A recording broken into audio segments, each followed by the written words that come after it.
Welcome back to SB Nation. It's finally game week, so let's talk week 1 matchups just for S's and G's. Do it against the spread for entertainment purposes only. The headline game Saturday, of course, is Alabama-Michigan on a neutral field in Arlington, Texas. Alabama is giving 2 touchdowns, which I think, even though Michigan returns a lot of key members of its Sugar Bowl squad, is too good to pass up.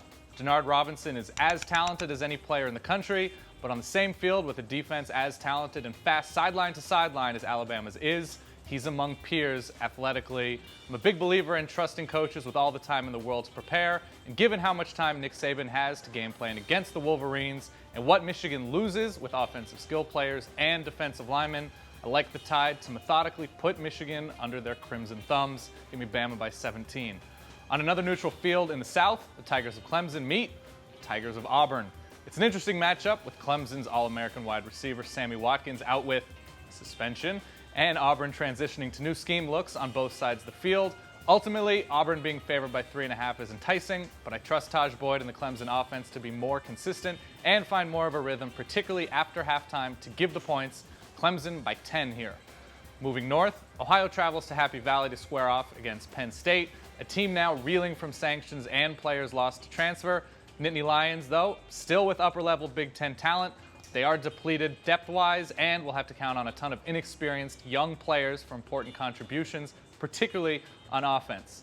On the other side of the ball, Ohio is one of the sexier, preseason teams du jour, and while I don't fully love getting on board with any MAC team, there's enough consistency and playmakers on both sides of the ball, particularly with quarterback Tyler Templeton, to believe Ohio can pull off either a low-scoring upset or keep it ugly and close to render Penn State being favored by 6 simply too much. Take the points, take the Bobcats, action.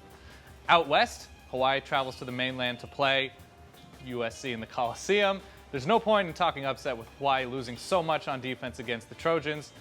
Ridiculous offense and having a new coach in Norm Chow, breaking in a new quarterback in a new system for the Warriors. But USC won't want to take any chances with its offensive personnel. Once they do build up a comfortable lead, we should see enough Trojan backups early for a comfortable 35-ish point Hawaii loss, so I guess take the points. And finally, Friday night, Boise State travels, for God knows what reason, to East Lansing, Michigan to take on Michigan State.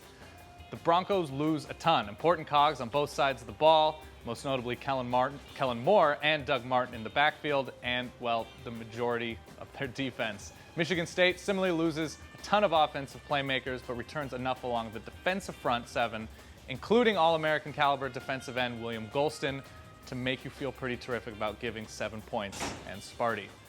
Coming full circle, though, Chris Peterson has had enough time, and new quarterback Joe Southwick has been in the system long enough for me to roll the dice, I don't know why, and side with the coach who's picked apart, I guess, Oregon, Virginia Tech, and Georgia in recent openers.